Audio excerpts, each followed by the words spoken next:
Vijayanagara channel ವೀಕ್ಷಕರಿಗೆ ನಮಸ್ಕಾರ. ವಿಜಯನಗರ ವಾರ್ತೆಗಳಿಗೆ ಸ್ವಾಗತ. ಮುಖ್ಯಾಂಶಗಳು.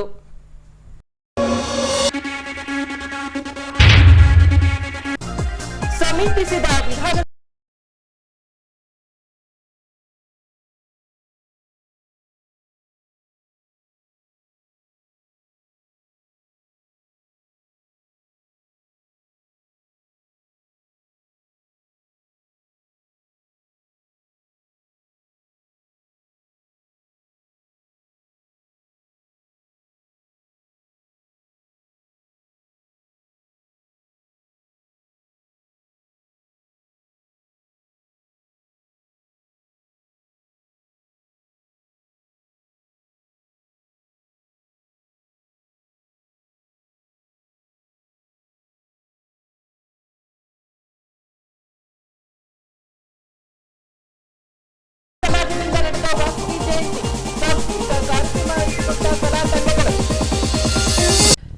ಈಗ ವಾರ್ತೆಗಳ ವಿವರ. ರಾಜ್ಯ ವಿಧಾನಸಭಾ ಚುನಾವಣೆ ನಡೆಯಲು ಇನ್ನೇನು ದಿನಗಳನ್ನೇ ಉಳಿದಿದೆ. ಈ ಹಿನ್ನೆಲೆಯಲ್ಲಿ ಕೇಂದ್ರ ಭದ್ರತಾ ಪಡೆಗಳಿಂದ ನಗರ ಸೇರಿದಂತೆ ಗ್ರಾಮಾಂತರ ಪ್ರದೇಶಗಳಲ್ಲಿ ರೂಟ್ ಮಾರ್ಚ್ ನಡೆಸಿ ಮತದಾರರಲ್ಲಿ ಧೈರ್ಯ ತುಂಬುವ ಕೆಲಸ ನಡೆಯುತ್ತಿದೆ. ಹೌದು, 2023ರ ರಾಜ್ಯ ವಿಧಾನಸಭಾ ಚುನಾವಣೆ ದಿನಾಂಕ 10ರಂದು ರಾಜ್ಯದ 724 ವಿಧಾನಸಭಾ ಕ್ಷೇತ್ರಗಳಲ್ಲಿ ಏಕಕಾಲಕ್ಕೆ ನಡೆಯಲಿದೆ. ಈ ಹಿನ್ನೆಲೆಯಲ್ಲಿ ರಾಜ್ಯದ ಆಯಾ ಜಿಲ್ಲೆಗಳಲ್ಲಿ ಸ್ಥಳೀಯ ಪೊಲೀಸ್ ಇಲಾಖೆಯ ಸಹಯೋಗದೊಂದಿಗೆ ಕೇಂದ್ರ ಭದ್ರತಾ ಪಡೆಗಳಿಂದ ರೂಟ್ ಮಾರ್ಚ್ ನಡೆಸಿ ಯಾವುದೇ ಆಮಿಷಕ್ಕೆ ಒಳಗಾಗದೆ ಧೈರ್ಯವಾಗಿ ಮತಗಟ್ಟೆಗೆ ಆಗಮಿಸಿ ಅಮೂಲ್ಯ ಮತದಾನ ಮಾಡಿ ಪ್ರಜಾಪ್ರಭುತ್ವವನ್ನ ಗಟ್ಟಿಗೊಳಿಸಬೇಕೆಂದು ಮತದಾರರಲ್ಲಿ ಧೈರ್ಯ ತುಂಬಲಾಗುತ್ತಿದೆ. ಹೀಗೆ ಹೊಸಪೇಟೆ ನಗರ ಪೊಲೀಸ್ ಠಾಣೆಯಿಂದ ಪೊಲೀಸ್ ಇಲಾಖೆಯ ಸಹಯೋಗದೊಂದಿಗೆ ಕೇಂದ್ರ ಭದ್ರತಾ ಪಡೆಗಳಿಂದ ನಗರದ ಪ್ರಮುಖ ರಸ್ತೆ ಹಾಗೂ ವಾರ್ಡ್ಗಳಲ್ಲಿ ಸಂಚರಿಸಿ ರೂಟ್ ಮಾರ್ಚ್ ನಡೆಸುವ ಮೂಲಕ ಮತದಾರರಲ್ಲಿ ಧೈರ್ಯ ತುಂಬಿದರು.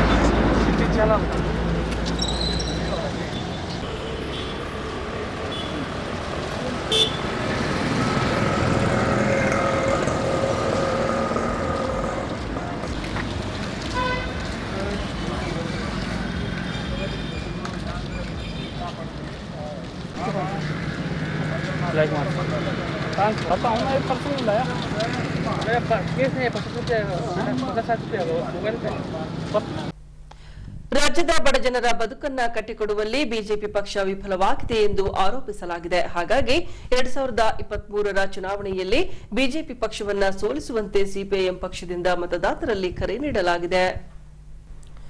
ಈ ಅಂಶಕ್ಕೆ ಸಂಬಂಧಿಸಿದಂತೆ ದಿನಾಂಕ 3ರಂದು ಸಿಪಿಐಎಂ ಪಕ್ಷದ ಜಿಲ್ಲಾ ಘಟಕದಿಂದ ಸ್ಥಳೀಯ ಪತ್ರಿಕಾ ಭವನದಲ್ಲಿ ಸುದ್ದಿಗೋಷ್ಠಿಯನ್ನ ಹಮ್ಮಿಕೊಳ್ಳಲಾಗಿತ್ತು. ಈ ವೇಳೆ ಜಿಲ್ಲಾ ಮುಖಂಡ ಬಸವರಾಜರವರು ಮಾತನಾಡಿ, ರಾಜ್ಯದ ಜನರ ಬದುಕನ್ನ ಕಟ್ಟಿಕೊಡುವಲ್ಲಿ ಬಿಜೆಪಿ ಪಕ್ಷ ವಿಫಲವಾಗಿದೆ. ಕೋಮು ಗಲಭೆಯಲ್ಲಿ ದೊಡ್ಡ ಮಟ್ಟದ ಪಾತ್ರವನ್ನ ವಹಿಸುತ್ತಿದ್ದಾರೆ. 40% ಭ್ರಷ್ಟಾಚಾರದ ಆರೋಪ ಇರುವ ಬಿಜೆಪಿ ಪಕ್ಷವನ್ನ ಸೋಲಿಸಬೇಕೆಂದು ಹೇಳುತ್ತಾ ಪರೋಕ್ಷವಾಗಿ ಕಾಂಗ್ರೆಸ್ ಪಕ್ಷಕ್ಕೆ ಬೆಂಬಲ ಸೂಚಿಸಿದಂತೆ ಕಂಡುಬಂದಿತು. ಈ ರಾಜ್ಯದ ಜನರಿಗೆ, ಕಾರ್ಮಿಕರು, ರೈತರು, ಕೂಲಿಕಾರರು, ವಿದ್ಯಾರ್ಥಿಗಳು, ಮಹಿಳೆಯರಿಗೆ ಮುಂದೆ ಬದುಕುವಂಥ ಪ್ರಶ್ನೆ ಇರಲ್ಲ. ಹಾಗಾಗಿ ಈ ಸಾರಿ ನಾವು ಬಿಜೆಪಿಯನ್ನು ಸೋಲಿಸಬೇಕು. ಬಿಜೆಪಿ ಸೋಲಿಸೋದಕ್ಕೆ ನಾವು ಕರೆ ಕೊಡ್ತಾ ಇದ್ದೀವಿ. ಹಾಗಾಗಿ ಬಿಜೆಪಿ ಸೋಲಿಸೋದೇ ಮುಖ್ಯ ಗುರಿ. ಆ ಕಾರಣದಿಂದ ನಾವಿವತ್ತು ಜನರಲ್ಲಿ ಮನವಿ ಮಾಡ್ತಾ ಇದ್ದೀವಿ. ವಿಜಯನಗರ ಜಿಲ್ಲೆಯ ಎಲ್ಲ ನಾಗರಿಕ ಬಂಧುಗಳಲ್ಲಿ ನಾವು ಮನವಿ ಮಾಡ್ತಾ ಇದ್ದೀವಿ. ನೀವು ಈ ಸಾರಿ ಬಿಜೆಪಿಯನ್ನು ಸೋಲಿಸಬೇಕು. ಯಾವುದೇ ಕಾರಣಕ್ಕೂ ಬಿಜೆಪಿಗೆ ಮತ ಹಾಕಬಾರ್ದು ಅನ್ನೋಂಥದ್ದು ಮಾರ್ಕ್ಸ್ವಾದಿ ಕಮ್ಯುನಿಸ್ಟ್ ಪಕ್ಷದ ತೀರ್ಮಾನ. ಇದರ ಉದ್ದೇಶ ಈ ರಾಜ್ಯದ, ಈ ಜಿಲ್ಲೆಯ ಜನರ ಬದುಕನ್ನು ಕಟ್ಟಿಕೊಡೋದ್ರಲ್ಲಿ ಮತ್ತು ಬಿಜೆಪಿಯವರು ಸೋತಿದ್ದಾರೆ. ಜನರ ಬದುಕನ್ನು ನಾಶ ಮಾಡೋದ್ರಲ್ಲಿ ಮುಂಚೂಣಿಯಲ್ಲಿದ್ದಾರೆ. ಬಿಜೆಪಿಯವರು ಗೋಮಗಲಭೆಯಲ್ಲಿ ದೊಡ್ಡ ರೀತಿಯಲ್ಲಿ ಪಾತ್ರವನ್ನು ವಹಿಸ್ತಾ ಇದ್ದಾರೆ. ಭ್ರಷ್ಟಾಚಾರದಲ್ಲಿ ಇವತ್ತು ಇಡೀ ದೇಶದಲ್ಲಿ ನಂಬರ್ 1 ಕರ್ನಾಟಕ 40% ಭ್ರಷ್ಟಾಚಾರದಲ್ಲಿದ್ದಾರೆ. ಹಾಗಾಗಿ ಜನಸಾಮಾನ್ಯರ ಬದುಕಿನ ಬಗ್ಗೆ, ಜನಸಾಮಾನ್ಯರ ವಿಷಯದ ಬಗ್ಗೆ ಗಮನ ಕೊಡ್ತಾ ಇಲ್ಲ. ಆ ಕಾರಣಕ್ಕಾಗಿ ನಾವು ಬಿಜೆಪಿಯನ್ನು ಸೋಲಿಸಬೇಕು. ಮತ್ತು ಬಿಜೆಪಿ ಸೋಲಿಸುವಂಥ ಯಾವುದು ಶಕ್ತಿ, ಬೇರೆ ಪಾರ್ಟಿಗಳು ಯಾವ ತಾಕತ್ತಿದೆ ಅಂಥವರಿಗೆ ನಾವು ಈ ಸಾರಿ ನಮ್ಮ ಮತಗಳನ್ನು ಹಾಕಬೇಕು ಅಂತೇಳಿ ನಾವು ಮನವಿಯನ್ನು ಮಾಡ್ತಾ ಇದ್ದೀವಿ. 90 ವಿಜಯನಗರ ಕ್ಷೇತ್ರದ ಬಿಜೆಪಿ ಅಭ್ಯರ್ಥಿ ಸಿದ್ಧಾರ್ಥ್ ಸಿಂಗ್ ರವರು ನಗರ ಸೇರಿದಂತೆ ಗ್ರಾಮಾಂತರ ಪ್ರದೇಶಗಳಲ್ಲಿ ಸಂಚರಿಸಿ ಅಬ್ಬರದ ಪ್ರಚಾರ ಕಾರ್ಯದಲ್ಲಿ ತೊಡಗಿಸಿಕೊಂಡಿದ್ದಾರೆ. ಇನ್ನೊಂದೆಡೆ ಅಲ್ಪಸಂಖ್ಯಾತರ ಮುಖಂಡರು ಸಿದ್ಧಾರ್ಥ್ ಸಿಂಗ್ ರವರ ಪರವಾಗಿ ನಗರದ ವಿವಿಧ ವಾರ್ಡ್ಗಳಲ್ಲಿ ಪ್ರಚಾರ ನಡೆಸುತ್ತಿದ್ದಾರೆ. ಹೌದು, ಅಲ್ಪಸಂಖ್ಯಾತರ ಮತಗಳನ್ನ ಸೆಳೆಯುವ ತಂತ್ರ ರೂಪಿಸಿರುವ ಬಿಜೆಪಿ ಪಕ್ಷದ ಅಭ್ಯರ್ಥಿ ಸಿದ್ಧಾರ್ಥ್ ಸಿಂಗ್ ರವರು ಡೆಲ್ಲಿ ಬಜಾರ್ ಸ್ವಾಮಿಯ ನೇತೃತ್ವದಲ್ಲಿ ನಗರದ ವಿವಿಧ ವಾರ್ಡ್ಗಳಲ್ಲಿ ಸಂಚರಿಸಿ ಅಲ್ಪಸಂಖ್ಯಾತರ ಮತಭೇಟಿ ಮಾಡಲಾಗುತ್ತಿದೆ.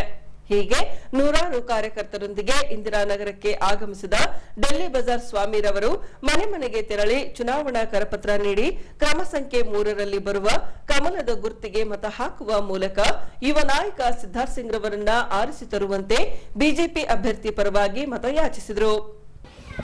ನಾನು ಇಲ್ಲಿ ಇಂದಿರಾನಗರ 15 ವಾರ್ಡಿಗೆ ಇವತ್ತು ಬಿಜೆಪಿ ಅಭ್ಯರ್ಥಿಯಾಗಿ ನಿಂತಿದ್ದಾರೆ ಸಿದ್ಧಾರ್ಥ್ ಸಿಂಗ್ ಅವರು.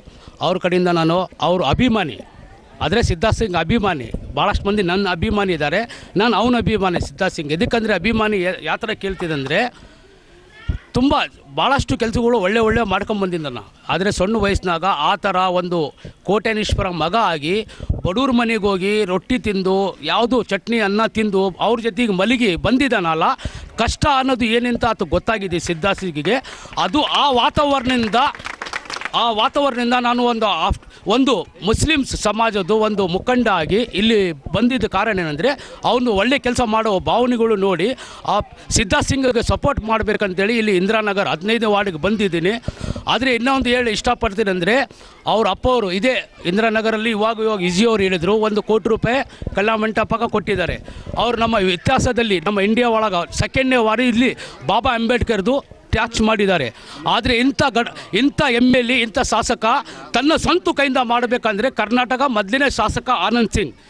ಆದರೆ ಇದು ಮಾಡಬೇಕಂದ್ರೆ ಅದು ಮಾಡಿ ತೋರಿಸ್ತಾರ. ಅದು ಹಠಮಾರಿ MLA ಆನಂದ್ ಸಿಂಗ್ ಅವರು. ಅಂಥ ಪುತ್ರ ಇನ್ನೂ ಹಠಮಾರಿ ಇರ್ತಾನೆ. ಇನ್ನು ಮುಂದೆ 15-16 ವರ್ಷದಿಂದ ನಮ್ಮ ವಿಜಯನಗರ ಹೆಂಗಿತ್ತು, ಇವಾಗ ವಿಜಯನಗರ ಹೆಂಗಿದೆ ಅಂತ ಪ್ರತಿಯೊಂದು ಇಲ್ಲಿ ಹೆಣ್ಮಕ್ಳಿಗೆ ಗೊತ್ತಿದ್ದು ಮಾತು. ನಾವೇನು ಹೊಸದು ಹೇಳಬೇಕಾದ ಅವಶ್ಯಕತೆ ಇಲ್ಲ. ಆದರೆ ಇಷ್ಟು ನಮ್ಮ ಹೆಣ್ಮಕ್ಳು ಕೇಳ್ಕೊಂಡೇನೆಂದರೆ ಇವ್ರ ಮಾತು ಕೇಳಬೇಡ್ರಿ. ಕಾಂಗ್ರೆಸ್ ಅವರು ಏನು ಮಾಡಿಲ್ಲ. ಕಾಂಗ್ರೆಸ್ ಅವರು ನಿನ್ನೆ ಒಬ್ಬರು ಬಂದಿದ್ದರು, 10 kg ಅಕ್ಕಿ 2,000 ರೂಪಾಯಿ ಬ್ಯಾಂಕ್ನಾಗ ಅಕೌಂಟ್ನಾಗ ಹಾಕ್ತೀವಿ, ಮತ್ತು ಉತುಚ ಅಂದರೆ ಫ್ರೀ ಬಸ್ಸು. ಆದರೆ ಹೆಣ್ಮಕ್ಳು ಎಲ್ಲಿನ ಹೋಗಲಿ, ದುಬಾಯಿಗೆ ಹೋದ್ರೂ ಕೂಡ ಇಲ್ಲಿಂದ ಫ್ರೀ ಬಿಡ್ತಾರಂತೆ ಕಾಂಗ್ರೆಸ್ ಅವರು. ಕಾಂಗ್ರೆಸ್ ಅವ್ರು ಬಿಡಬೇಕಂದ್ರೆ ಎಷ್ಟು ಬಸ್ ಬೇಕು ನಮ್ಮ ಹೆಣ್ಮಕ್ಳು ಬಿಡಬೇಕಂದ್ರೆ ಅವೆಲ್ಲ ಸುಳ್ಳು ಸುವಾಸಿನಿ ಕೊಡ್ತಿದ್ದಾರೆ ಅವರು. ಆ ಮಾತಿಗೆ ಹೋಗಬೇಡ್ರಿ. ನಮಗೇನು ಬೇಕಾಗಿದೆ, ನಮ್ಮ ವಿಜಯನಗರ ಮಂದಿ ನಾವು ಚೆನ್ನಾಗಿರಬೇಕು. ನಮ್ಮ ಹೊಸಪೇಟೆ ಮಂದಿ ಬೆಂಗಳೂರಿನಲ್ಲಿ ಏನಾಗ್ತಿದೆ, ಡಿಲ್ಲಿಯಲ್ಲಿ ಏನಾಗ್ತಿದೆ ಅವೆಲ್ಲ ಬೇಡ. ಇಲ್ಲಿ ನಿಮ್ಮ ಆಶೀರ್ವಾದ ದೊಡ್ಡವರು ಬಂದಿದ್ದರೆ ಹೆಣ್ಮಕ್ಕಳು ಸಿದ್ಧಾರ್ಥ್ ಸಿಂಗಿಗೆ ಓಟು ಮಾಡಿ ಬಹುಮತದಿಂದ ಗೆಲ್ಲಿಸ್ಬೇಕಂತೇಳಿ ನಿಮ್ಮ ಪರಪನೆಯಿಂದ ಕೇಳ್ಕೊಂಡು ನನ್ನ ಭಾವನೆ. ನಿಮ್ಮ ಕೋಟಿ ನಮಸ್ಕಾರ ಮಾಡ್ತೀನಿ. ಸಿದ್ಧಾರ್ಥ್ ಸಿಂಗಿಗೆ ಒಂದು ಸಲ ನಿಮ್ಮ ಮನೆ ಮಗ ಅಂತೇಳಿ ಆನಂದ್ ಸಿಂಗ್ ಅವರು ಒಂದು ಸಲ ಹೇಳಿದ್ದಾರೆ. ನನ್ನ ಮಗ ಅಲ್ಲ, ನಿಮ್ಮ ಮನೆ ಸೇವೆ ಮಾಡಲಿ ಅಂತ ನಾನು ಬಿಟ್ಟಿನಂತೇಳಿ ಒಂದು ಜಾಗ ಹೇಳಿದ್ದಾರೆ. ಆದರೆ ಒಳ್ಳೆ ಕೆಲಸ ಮಾಡಿದ್ದಾರೆ. ಅದು ನಿಮಗೂ ಕೂಡ ಗೊತ್ತು. ಆವಾಗ 2 ವರ್ಷದ ಹಿಂದೆ COVID-19 ಬಂದಿತ್ತು. ಆದರೆ ಕರೋನಾ ಮಾರಿ ಬಂದಾಗ ಯಾರೂ ಹೊರಗೆ ಬಂದಿಲ್ಲ. ಯಾರು ಗಣಿದಣಿಗಳು ಇದ್ದರು. ಇದೇ ಕಾಂಗ್ರೆಸ್ ಅವರು ಕೂಡ ಇದ್ದರು. ಅವ್ರು ಕೂಡ ಗೊತ್ತಿತ್ತು ನಾನು ಎಲೆಕ್ಷನ್ ನಿಂದಿರ್ತೀನಿ, ನಾನು ಮುಂದೆ ಹೋಗಬೇಕು, ಬಡವರು ಸಹಾಯ ಮಾಡಬೇಕಂತೂ. ಆದರೆ ಯಾರೂ ಬಂದಿಲ್ಲ. ಯಾವುದೋ ಒಂದು ಸುಳ್ಳು ಹೇಳಿ ಒಳಗಿದ್ರು ಅವರು ಬಂದಿಲ್ಲ. ಆದರೆ ಆನಂದ್ ಸಿಂಗ್ ಅವರು ಪ್ರತಿ ಮನೆಗೆ ಹೋಗಿ 60,000 ಕಿಟ್ಟವರು ಕೊಟ್ಟಿದ್ದು ಎಲ್ಲ ನಿಮಗೆ ಗೊತ್ತಿದ್ದದ್ದು ಮಾತು. ಒನ್ ಟೈಮ್ ನಾನು ಕೂಡ ಇದೇ ಥರ ಲಾಕ್ಡೌನ್ ಕೂಡ ಕೆಲವು ಕಿಟ್ಟುಗಳು ಕೊಟ್ಟಿದ್ದೀನಿ. ನಾನು ಕೂಡ 18,000 ಕಿಟ್ಟುಗಳು ಕೊಟ್ಟಿದ್ದೀನಿ. ಆವಾಗ ಭಾಳಷ್ಟು ಮಂದಿಗೆ ಗಣಿದಣಿಗಳಿಗೆ ಹೊರ ಕರೆದೆ. ಆದರೆ ಯಾರೂ ಬಂದಿಲ್ಲ. ಒಬ್ಬಂದೇ ಬಂದಾನಂದರೆ ಅದು ಹಠಮಾರಿ MLA ಆನಂದ್ ಸಿಂಗ್ ಸಾರೇ ಬಂದರು. ಹೊರಗೆ 60,000 ಕಿಟ್ಟು ಕೊಟ್ಟರು. ಪ್ರತಿಯೊಂದು ಮನೆಗೆ ಹೋದರು.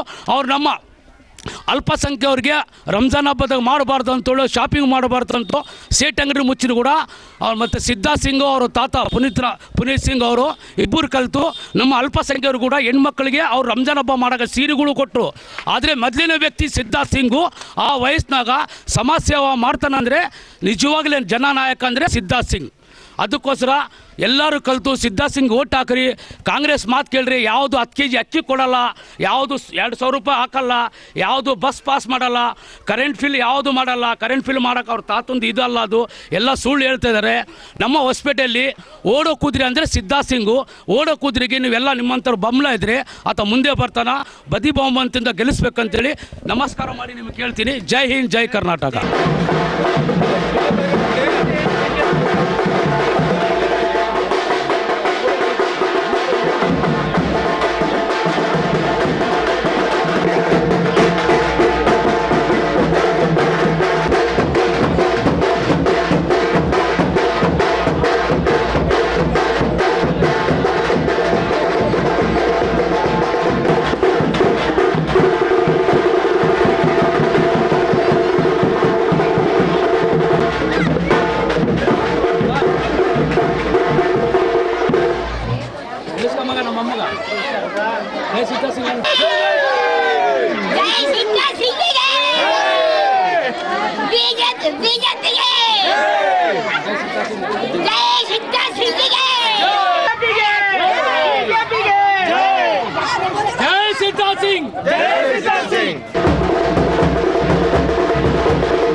ಅದೇ ರೀತಿ ಈ ಭಾಗದ ಮುಖಂಡರು ಕೂಡ ಸಚಿವ ಆನಂದ್ ಸಿಂಗ್ ರವರ ಅಭಿವೃದ್ಧಿ ಹಾಗೂ ಸಿದ್ಧಾರ್ಥ್ ಸಿಂಗ್ ರವರ ಬಡವರ ಮೇಲಿನ ಕಾಳಜಿಯನ್ನ ಮನಗಂಡ ಈ ಭಾಗದ ಮತದಾರರು ಬಿಜೆಪಿ ಅಭ್ಯರ್ಥಿಗೆ ಬೆಂಬಲಿಸುವುದಾಗಿ ಭರವಸೆ ನೀಡಿದ್ದಾರೆ. ಆತ್ಮೀಯ ಗೆಳೆಯರೇ, 90 ವಿಧಾನಸಭಾ ಕ್ಷೇತ್ರದ ಹೊಸಪೇಟೆಯ ಮತದಾರರ ಬಂಧುಗಳಲ್ಲಿ ಕೇಳಿಕೊಳ್ಳೋದು ಏನೆಂದರೆ, ಇದೇ 10ನೇ ತಾರೀಕು ಮೇ ನಡೆಯಲಿರುವ ಚುನಾವಣೆಯಲ್ಲಿ BJP ಅಭ್ಯರ್ಥಿಯಾದಂಥ ಸಿದ್ಧಾರ್ಥ್ ಸಿಂಗ್ ಅವರು ಕಣದಲ್ಲಿದ್ದಾರೆ. ಅವರು ಕ್ರಮ ಸಂಖ್ಯೆ 3. ಅವರು ತಂದೆಯಾದಂಥ ಆನಂದ್ ಸಿಂಗ್ ಅವರು ಅಭಿವೃದ್ಧಿ ಹರಿಕಾರ ಎಂದೇ ಸುಪ್ರಸಿದ್ಧರು. ಇಂದಿರಾನಗರದ ಮೂಲ ನಿವಾಸಿಗಳಿಗೆ ಇನ್ನೊಂದು ವಿಷಯ ಏನು ಹೇಳಂದರೆ, ಆನಂದ್ ಸಿಂಗ್ ಅವರು ಈಗಾಗಲೇ 1 ಕೋಟಿ ರೂಪಾಯಿ ವೆಚ್ಚದಲ್ಲಿ ಒಂದು ಕಲ್ಯಾಣ ಮಂಟಪವನ್ನು ನಮಗಾಗಿ ಅವರು ಮಾಡಿಸ್ತಾ ಇದ್ದಾರೆ. ಅದೇ ರೀತಿಯಾಗಿ ಸುಂಕಲಮ್ಮ ದೇವಸ್ಥಾನವನ್ನು, ಈಶ್ವರ ದೇವಸ್ಥಾನ ಸದ್ಯದಲ್ಲೇ ಮಾಡ್ತೀವಿ ಅಂತ ಹೇಳಿದ್ದಾರೆ. ಅದೇ ರೀತಿ ನಮ್ಮ ಅಂಬೇಡ್ಕರ್ ಸ್ಟ್ಯಾಚ್ಯೂವನ್ನು, ಭಾರತದಲ್ಲೇ ನೋಡತಕ್ಕಂಥ ಸ್ಟ್ಯಾಚ್ಯೂವನ್ನು ನಮ್ಮ ಹೊಸಪೇಟೆಯಲ್ಲಿ ಮಾಡಿಕೊಟ್ಟಿದ್ದಾರೆ. ಇದರಿಂದ ನಮಗೆ ತುಂಬ ಅನುಕೂಲವಾಗಿದೆ. ಇದೇ ರೀತಿ ನಾವು ಸಿದ್ಧಾರ್ಥ್ ಸಿಂಗ್ಗೆ ಬಹುಮತದಿಂದ ಮಿಷನ್ 1 ಲ್ಯಾಕ್ ಅಂತ ರೀಚ್ ಮಾಡಿ 1 ಲಕ್ಷ ಓಟುಗಳಿಂದ ಗೆಲ್ಲಿಸಿದ್ದಲ್ಲಿ ನಮ್ಮ ಏರಿಯಾದಲ್ಲಿ ಹೊಸಪೇಟೆಗಳಲ್ಲಿ ಇನ್ನೂ ಸಾಕಷ್ಟು ಕೆಲಸಗಳು ಆಗುತ್ತವೆ. ಮುಖ್ಯವಾಗಿ ಒಂದು ವಿಷಯ ಹೇಳ್ತೀನಿ ನಾನು, ಏನಂದರೆ ಕರೋನಾ ಸಮಯದಲ್ಲಿ ಯಾರೊಬ್ಬರು ಬಂದಿಲ್ಲ. ನಮಗೆ ಮನೆಗೆ ಬಂದು ಒಂದು ತಿತ್ತು ತಿಂದೀವಂದರೆ ಅದು ಆನಂದ್ ಸಿಂಗ್ ಕೈಯಿಂದ ಮಾತ್ರ. ದಯವಿಟ್ಟು ನಾವು ಈ ಸತಿ ನಾವು ಮನುಷ್ಯತ್ವ ಇದ್ದರೆ ಸಿದ್ಧಾರ್ಥ್ ಸಿಂಗ್ನ ಗೆಲ್ಲಿಸಲೇಬೇಕು, ನಾವು ಗೆಲ್ಲಿಸಿ ತರಿಸ್ಬೇಕು. ಇದು ನಮ್ಮ ಮುಖ್ಯವಾದ ವಿಷಯ. ಮಾಜಿ ಶಾಸಕ ಹಾಗೂ 90 ವಿಜಯನಗರ ಕ್ಷೇತ್ರದ ಕಾಂಗ್ರೆಸ್ ಅಭ್ಯರ್ಥಿ HR ಗವಿಯಪ್ಪನವರು ಕ್ಷೇತ್ರದಲ್ಲಿ ಸಂಚರಿಸಿ ಪ್ರಚಾರ ನಡೆಸುವ ಮೂಲಕ ಮತಯಾಚನೆಯಲ್ಲಿ ತೊಡಗಿಸಿಕೊಂಡಿದ್ದಾರೆ. ಇನ್ನು ಇವರ ಬೆಂಬಲಕ್ಕೆ ನಿಂತಿರುವ ರಾಣಿ ಸಂಯುಕ್ತರವರು ನಗರ ಸೇರಿದಂತೆ ಗ್ರಾಮಾಂತರ ಪ್ರದೇಶಗಳಲ್ಲಿ ಪ್ರಚಾರ ಕೈಗೊಂಡಿದ್ದಾರೆ. ಹೀಗೆ ಕಾಂಗ್ರೆಸ್ ಪಕ್ಷದ ಜಿಲ್ಲಾ ಪ್ರಚಾರ ಸಮಿತಿ ಅಧ್ಯಕ್ಷ HNF ಇಮಾಮ್ ನಿಯಾಜಿರವರೊಂದಿಗೆ ಚಿತ್ವಾಡ್ಗಿ ಪ್ರದೇಶಕ್ಕೆ ತೆರಳಿದ ರಾಣಿ ಸಂಯುಕ್ತರವರು ಅಭ್ಯರ್ಥಿ HR ಗವಿಯಪ್ಪನವರ ಪರವಾಗಿ ರೋಡ್ ಶೋ ನಡೆಸಿ ಮತ ಯಾಚಿಸಿದರು. ಇನ್ನು ಕಳೆದ 15 ವರ್ಷಗಳಿಂದ ಕ್ಷೇತ್ರದಲ್ಲಿ ಅಭಿವೃದ್ಧಿ ಕೆಲಸಗಳು ಆಗಿಲ್ಲ ಎಂದರೆ ಬರುವ 5 ವರ್ಷಗಳಲ್ಲಿ ಅಭಿವೃದ್ಧಿ ಕಾಣಲು ಸಾಧ್ಯವಿಲ್ಲ. ಹಾಗಾಗಿ ಕಾಂಗ್ರೆಸ್ ಪಕ್ಷದ ಅಭ್ಯರ್ಥಿಗೆ ಮತ ಹಾಕುವಂತೆ ಮತದಾರರಲ್ಲಿ ಕೋರಿದರು.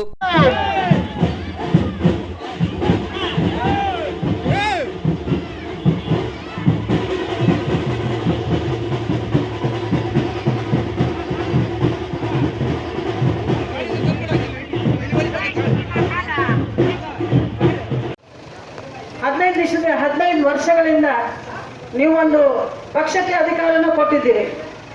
ನಾನಿಲ್ಲಿ ಬಹಳ ಸಾರಿ ಬಂದಿದ್ದೆ. ಬಂದಾಗ ನೀವೆಲ್ಲ ನಿಮ್ಮ ಕಷ್ಟನ ಹೇಳ್ಕೊಂಡಿರಿ. ಕುಡಿಯೋ ನೀರು ಬರ್ತಾ ಇಲ್ಲ, ಚರಂಡಿಗಳಿಲ್ಲ, ಬೀದಿ ದೀಪಗಳಿಲ್ಲ. 15 ವರ್ಷ ಬಗೆಹರಿದಿಲ್ಲ ಅಂದ್ರೆ ಇನ್ನ 5 ವರ್ಷ ನೀವು ಚಾನ್ಸ್ ಕೊಟ್ರೆ ಬಗೆಹರಕ್ಕೆ ಏನಾದ್ರೂ ಅವಕಾಶ ಇದೆಯಾ? ನನ್ನ ಪ್ರಶ್ನೆ ನಿಮಗೆ. ಆಗೋದಿಲ್ಲ. ಅದಕ್ಕೆ ಈ ಸಾರಿ ಕಾಂಗ್ರೆಸ್ ಪಕ್ಷಕ್ಕೆ ನೀವು ಅಧಿಕಾರವನ್ನ ತಗೊಂಡು ಬಂದು ಕೊಟ್ರೆ ಗವಿಯಪ್ಪ ಅವರು ಇಲ್ಲಿ ನಿಂತು ಕೆಲಸ ಮಾಡ್ತಾರೆ. ಅವ್ರ ಜೊತೆಗೆ ನಾವೆಲ್ಲರೂ ಇದ್ದೀವಿ. ಇಮಾಮ್ ಭಾಯಿ ಇದ್ದಾರೆ, ನಾನಿದ್ದೀನಿ, ಅಣ್ಣವರು ಇದ್ದಾರೆ, ಬಹಳ ಮಂದಿ ಇದ್ದೀವಿ ಇಲ್ಲಿ ನಾವು. ಎಲ್ಲರೂ ನಿಮ್ಮ ಕೆಲಸ ಮಾಡಿಕೊಡೋ ಆಶ್ವಾಸನೆ ನಾವು ನಿಮಗೆ ಕೊಡ್ತಾ ಇದ್ದೀವಿ. 10ನೇ ತಾರೀಕು ನಿಮ್ಮ ಹಕ್ಕನ್ನು ನೀವು ಚಲಾಯಿಸಬೇಕು. ಇವ್ರ ಮಾತು ಕೇಳಕ್ಕೆ ಹೋಗಬೇಡಿ. ಏನಾದರೂ ಕೊಡಲಿ, ಇದೊಂದು ಮಾತು ಎಲ್ಲ ಕಡೆ ಹೇಳ್ತೀನಿ ನಾನು, ಏನಾದರೂ ಕೊಡಲಿ, ಇಸ್ಕೊಳ್ರಿ. 5 ವರ್ಷಕ್ಕೆ ಒಂದ್ಸರಿ ಕೊಡ್ತಾರೆ, ಇಸ್ಕೊಳ್ಳಿ, ಬಿಡಬೇಡಿ. ಆದರೆ 10ನೇ ತಾರೀಕು ಏನು ನಿರ್ಧಾರ ಮಾಡ್ತೀವಿ ಅದು ಮುಂದೆ ಬರೋ 5 ವರ್ಷಗಳಿಗೆ ನಿಮ್ಮೆಲ್ಲರ ಭವಿಷ್ಯನ ನಿರ್ಧಾರ ಮಾಡ್ತದೆ. ನಿಮಗೆ ನೀರು ಬೇಕು, ಒಳ್ಳೆ ಚರಂಡಿ ಬೇಕು, ಏನೇನು ನಿಮಗೆ ಮೂಲಭೂತ ಸೌಕರ್ಯಗಳು ಬೇಕು ಅದೆಲ್ಲ ಕೆಲಸಗಳು ಆಗಬೇಕಾದ್ರೆ ಕಾಂಗ್ರೆಸ್ ಪಕ್ಷ ಬಂದರೆ ಮಾತ್ರ ಆಗೋದದು. ಗವಿಯಪ್ಪ ಅವರು ಬಂದರೆ ಮಾತ್ರ ಆಗೋದು. 5 ಗ್ಯಾರಂಟಿಗಳನ್ನು ಕೊಟ್ಟಿದೆ ನಮ್ಮ ಪಕ್ಷ. ಅನ್ನಭಾಗ್ಯ ಅಡಿಯಲ್ಲಿ ಮೊದಲು ಇರೋ. ಅದೇ ರೀತಿ ಎಚ್.ಆರ್. ಗವಿಯಪ್ಪನವರ ಹುಟ್ಟುಹಬ್ಬದ ನಿಮಿತ್ತ 9ನೇ ವಾರ್ಡಿನ ಗವಿಯಪ್ಪನವರ ಅಭಿಮಾನಿ ಕೇಮನಗೌಡ ಎಂಬುವವರು ಬಸ್ ಡಿಪೋ ಬಳಿ ಶುದ್ಧ ಕುಡಿಯುವ ನೀರಿನ ಘಟಕ ಸ್ಥಾಪಿಸಿ ಉಚಿತವಾಗಿ ಶುದ್ಧ ನೀರನ್ನು ವಿತರಿಸುವ ಮೂಲಕ ಗವಿಯಪ್ಪನವರಿಗೆ ಜನ್ಮದಿನದ ಶುಭ ಹಾರೈಸಿದ್ದಾರೆ. ಕೇಮನಗೌಡರು ಬಣ್ಣದವರು ಎಚ್.ಆರ್. ಗವಿಯಪ್ಪರ ಹುಟ್ಟುಹಬ್ಬದ ಸವಿನೆನಪಿಗಾಗಿ ಈ ದಿವಸ ನಮ್ಮ ಶುದ್ಧ ಕುಡಿಯುವ ನೀರು ಘಟಕದಿಂದ ಸಾರ್ವಜನಿಕ ಕುಡಿಯುವುದಕ್ಕೋಸ್ಕರ ನಾವು ಇದರ ಸೇವೆಯನ್ನು ತೃಪ್ತಿಪಡಿಸೋಸ್ಕರ ಅವರ ಹುಟ್ಟುಹಬ್ಬದ ಸವಿನೆನಪಿಗಾಗಿ ಈ ದಿನ ಎಲ್ಲ ಸಾರ್ವಜನಿಕರಿಗೆ ಫ್ರೀಯಾಗಿ ನಾವು ಕೊಡ್ತಿದ್ದೇವೆ. ಇದರ ಸ್ವೀಟ್ ಸಿಹಿ ಹಂಚಲಾಗುವುದು. ಶಿವಾನಂದ ಎಂಬ ವ್ಯಕ್ತಿ 90 ವಿಜಯನಗರ ವಿಧಾನಸಭಾ ಕ್ಷೇತ್ರದಲ್ಲಿ ಪಕ್ಷೇತರ ಅಭ್ಯರ್ಥಿಯಾಗಿ ಕಣಕ್ಕಿಳಿದಿದ್ದಾರೆ. ಈ ಭಾಗವಾಗಿ ನಗರ ಪ್ರದೇಶದ ವಿವಿಧ ವಾರ್ಡ್ಗಳಲ್ಲಿ ಸಂಚರಿಸಿ ಮತಯಾಚನೆಯಲ್ಲಿ ತೊಡಗಿಸಿಕೊಂಡಿದ್ದಾರೆ. ಹೌದು, ಯೋಗ ಥೆರಪಿಸ್ಟ್ ಡಾಕ್ಟರ್ ಶಿವಾನಂದ್ ಎಂಬ ಅಭ್ಯರ್ಥಿ ಕತ್ತರಿ ಗುರುತಿನೊಂದಿಗೆ ಪಕ್ಷೇತರ ಅಭ್ಯರ್ಥಿಯಾಗಿ 90 ವಿಜಯನಗರ ವಿಧಾನಸಭಾ ಕ್ಷೇತ್ರದಲ್ಲಿ ಸ್ಪರ್ಧಿಸಿದ್ದಾರೆ. ಈ ಭಾಗವಾಗಿ ತಮ್ಮ ಬೆಂಬಲಿಗರೊಂದಿಗೆ ಚಿತ್ವಾಡಿಗೆಯ ವಿವಿಧ ವಾರ್ಡ್ಗಳಲ್ಲಿ ಸಂಚರಿಸಿ ಕತ್ತರಿ ಚಿಹ್ನೆಗೆ ಮತ ಹಾಕುವಂತೆ ಮತದಾರರಲ್ಲಿ ಮತಯಾಚನೆಯಲ್ಲಿ ತೊಡಗಿಸಿಕೊಂಡಿದ್ದಾರೆ. ಇನ್ನು ಸಮಾಜ ಸೇವೆ ಮಾಡಬೇಕೆಂಬ ಉದ್ದೇಶದಿಂದ ಚುನಾವಣೆಯಲ್ಲಿ ಸ್ಪರ್ಧಿಸಿದ್ದೇನೆಂದು ಈ ವೇಳೆ ತಿಳಿಸಿದ್ದಾರೆ. ನಮಸ್ಕಾರ, ನನ್ನ ಹೆಸರು ಶಿವಾನಂದ್ ಅಂತ ಹೇಳ್ಬಿಟ್ಟು ನಾನೊಬ್ಬ ನ್ಯೂಟ್ರಿಷನಿಸ್ಟು, ಯೋಗ ಡಾಕ್ಟ್ರು ಮತ್ತು fitness and wellness trainer and yoga therapist. ನಾನು ಈ ಸತಿ ವಿಜಯನಗರ ಜಿಲ್ಲೆಯಲ್ಲಿ ಬಂದ್ಬಿಟ್ಟು ನಾನು ಇಂಡಿಪೆಂಡೆಂಟ್ ಕ್ಯಾಂಡಿಡೇಟಾಗಿ ನಿಂತಿದ್ದೀನಿ. ನಂದು ಬಂದ್ಬಿಟ್ಟು ಇಂಡಿಪೆಂಡೆಂಟ್ ಪಕ್ಷ ನಂದು. ಈಗ ಸಿಸರ್ ನಂದು ಅಂದರೆ ಕತ್ರಿ ಗುರ್ತು ನಂದು. ನಾವು ನಾಮಿನೇಷನ್ ಆದಮೇಲೆ ನಮಗೆ ಯಾವ ಏರಿಯಾದಲ್ಲಿ ನಾವು ಕ್ಯಾನ್ವರ್ಸ್ ಮಾಡಬೇಕಂತ ಒಂದು ಲಿಸ್ಟ್ ಇದೆ. ಆ ಲಿಸ್ಟಿನ ಪ್ರಕಾರ ನಾವು ಕ್ಯಾನ್ವರ್ಸ್ ಮಾಡ್ಕೊಂಡು ಬರ್ತಾಯಿದ್ದೀವಿ. ಸೊ ನಮಗೆ ಒಳ್ಳೆ ಜನಗಳು ಬೆಂಬಲ, ಒಳ್ಳೆ ಸಪೋರ್ಟ್ ಕೊಡ್ತಾ ಇದ್ದಾರೆ. ಒಳ್ಳೆಯ ಅವರು ನಮಗೆ ಒಂದು ಬೆಂಬಲ ಇದ್ದಾರೆ. ಸೊ ನಮಗೇನೆಂದರೆ ತುಂಬ ಖುಷಿ ಆಗ್ತಿದೆ, ಇಷ್ಟೊಂದು ಜನಗಳು ನಮ್ಮನ್ನು ಒಂದು ಸಪೋರ್ಟ್ ಮಾಡ್ತಿದ್ದಾರೆ ಅಂತ ಹೇಳ್ಬಿಟ್ಟು. ಒಂದೊಂದು ದಿನಕ್ಕೆ ಒಂದೊಂದು ಏರಿಯಾನ ಕವರ್ ಮಾಡ್ತಾಯಿದ್ದೀವಿ. ನಿನ್ನೆಲ್ಲ ಡ್ಯಾಮ್ ಕವರ್ ಮಾಡಿದ್ದೀವಿ. ಇವತ್ತು ಚಿತ್ವಾಡಿಗೆ ಬಂದಿದ್ದೀವಿ. ನಾಳೆ ಬಂದ್ಬಿಟ್ಟು ಇನ್ನೊಂದು ಜಾಗನ ನಾವು ಚುನಾವಣೆ ಪರ್ಪಸ್, ಎಲೆಕ್ಷನ್ ಪರ್ಪಸ್ ನಾವು ಪ್ರಚಾರ ಮಾಡೋಕ್ಕೆ ಹೊರಟಿದ್ದೀವಿ. ಎಲ್ಲರೂ ಒಳ್ಳೆ ಸಹಕಾರ ನೀಡ್ತಿದ್ದಾರೆ, ಸಪೋರ್ಟ್ ಮಾಡ್ತಿದ್ದಾರೆ. ದಯವಿಟ್ಟು ನಿಮ್ಮೆಲ್ಲರ ಒಂದು ಸಹಕಾರ ನನಗೆ ಬೇಕಂತೇಳಿ ನಾನು ವಿನಂತಿ ಮಾಡ್ಕೊಳ್ತೀನಿ. ಬಹುಮತ ಒಳ್ಳೆ ವೋಟಿಂಗ್ ಕೊಟ್ಬಿಟ್ಟು ನಾನು ಗೆಲ್ಲಿಸ್ಬೇಕಂತ ಹೇಳ್ಬಿಟ್ಟು ನಿಮ್ಮ ಹತ್ರ ನಾನು ನಮಸ್ಕಾರ ಮಾಡಿ ಕೇಳ್ಕೊಳ್ತಿದ್ದೀನಿ. ದಯವಿಟ್ಟು ನಮ್ಮನ್ನು ವೋಟ್ ಮಾಡಿ ಗೆಲ್ಲಿಸಿ. ವಿಜಯನಗರ ಕ್ಷೇತ್ರದಿಂದ ನನ್ನ ಸಿಂಬಲ್ ಬಂದ್ಬಿಟ್ಟು ಕತ್ರಿ, ನಂದು ಸಿಸರ್, ಕ್ರಮ ಸಂಖ್ಯೆ ಬಂದು 12. ಕ್ರಮ ಸಂಖ್ಯೆ 12. ದಯವಿಟ್ಟು ನನಗೆ ಸಪೋರ್ಟ್ ಮಾಡಿ ವೋಟ್ ಮಾಡಿ ಹೊಸ ನನಗೆ ಒಂದು ದಾರಿ ಮಾಡಿಕೊಡಿ ಅಂತೇಳಿ ಕೇಳ್ತಿದ್ದೀನಿ. ನಾನು ನನಗೋಸ್ಕರ ಬರ್ತಾಯಿದ್ದಿಲ್ಲ, ಎಲ್ರಿಗೋಸ್ಕರ ಮಾಡಬೇಕಂತೇಳಿ ಒಂದು ಇಂಟೆನ್ಷನ್ ಇಟ್ಕೊಂಡು ಬಂದಿದ್ದೀನಿ. ಸೋಷಿಯಲ್ ಸರ್ವಿಸ್ ಮಾಡಬೇಕೆಂಬ ಉದ್ದೇಶದಲ್ಲಿ ಬಂದಿದ್ದೀನಿ. ದಯವಿಟ್ಟು ನನಗೆ ಸಪೋರ್ಟ್ ಮಾಡಿ ವೋಟ್ ಮಾಡಿ. Thank you so much. Thank you. Hosapete Arya Vysya ಸಮಾಜದಿಂದ ವಾಸವಿ ಜಯಂತಿಯ ನಿಮಿತ್ತ 10 ದಿನಗಳ ಕಾಲ ವಿಶೇಷ ಧಾರ್ಮಿಕ ಕಾರ್ಯಕ್ರಮವನ್ನು ಹಮ್ಮಿಕೊಳ್ಳಲಾಗಿತ್ತು. ನಿತ್ಯವೂ ದೇವಿ ಮೂರ್ತಿಗೆ ವಿಶೇಷ ಅಲಂಕಾರ, ಪೂಜೆ, ಪಾಲಕಿ ಹಾಗೂ ತೊಟ್ಟಿಲು ಸೇವೆಯನ್ನ ನಡೆಸಿ 10ನೇ ದಿನದಂದು ಕಲಾ ತಂಡಗಳಿಂದ ಸಾಂಸ್ಕೃತಿಕ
ಪೊಲೀಸ್ ಪ್ರಕಟಣೆ.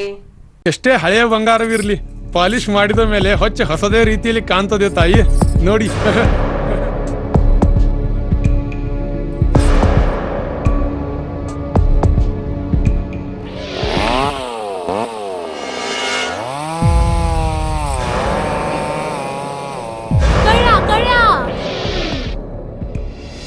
ತಾಯಿ, ನಿಮ್ಮ ಮೈ ಮೇಲೆ ಅದು ಹೊಲಸು ಬಿದ್ದಿದೆ.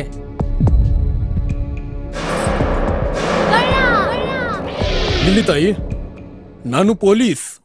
ಅಲ್ಲಿ ಮುಂದೆ ದಾರಿಲಿ ದೊಡ್ಡ ಗಲಾಟೆ ಆಗಿದೆ, ಮತ್ ನೀವು ಇಷ್ಟೆಲ್ಲ ಒಡವೆ ಹಾಕೊಂಡು ತಿರುಗಾಡ್ತಾ ಇದ್ದೀರಾ. ಈ ಒಡವೆಗಳನ್ನ ಈ ವಸ್ತ್ರದಲ್ಲಿ ಕಟ್ಟಿ ಪರ್ಸ್ನಲ್ಲಿ ಇಡಿ. ಹಾಕಿ ಪರ್ಸ್ನಲ್ಲಿ ಇಡೋಣ.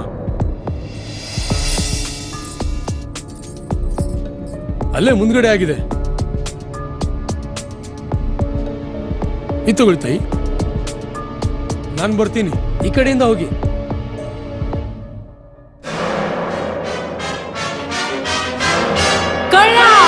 ಇಂತಹ ಮೋಸದ ಸಂಗತಿ ನಿಮಗೂ ನಡೆಯಬಹುದು. ತಮ್ಮ ಬೆಲೆ ಬಾಳುವ ಒಡವೆ ಆಭರಣ ವಸ್ತುಗಳನ್ನು ಎಚ್ಚರಿಕೆಯಿಂದ ಕಾಪಾಡಿ. ಯಾವುದೇ ಮಾತುಗಳಿಗೆ ಮರುಳಾಗಬೇಡಿ. ಸಂಶಯಾಸ್ಪದ ರೀತಿಯಲ್ಲಿ ಯಾರಾದರೂ ಕಂಡು ಬಂದರೆ ಸಮೀಪದ ಪೊಲೀಸ್ ಠಾಣೆಯನ್ನು ಸಂಪರ್ಕಿಸಿರಿ. ಈಗ ಕೊನೆಯಲ್ಲಿ ಮತ್ತೊಮ್ಮೆ ವಾರ್ತೆಗಳ ಮುಖ್ಯಾಂಶಗಳು.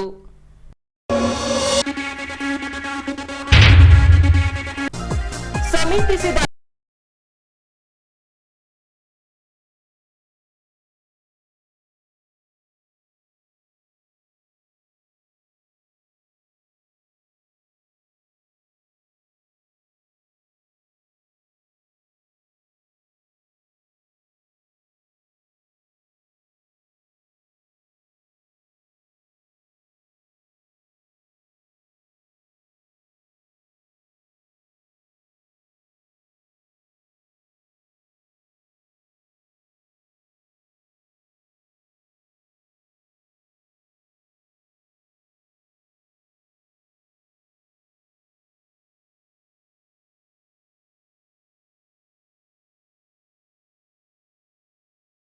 ವಾಸವಿ ಜಯಂತಿ ಸಾಂಸ್ಕೃತಿಕ ಕಾರ್ಯಕ್ರಮ ನಡೆಸಿಕೊಟ್ಟ ಕಲಾ ತಂಡಗಳು.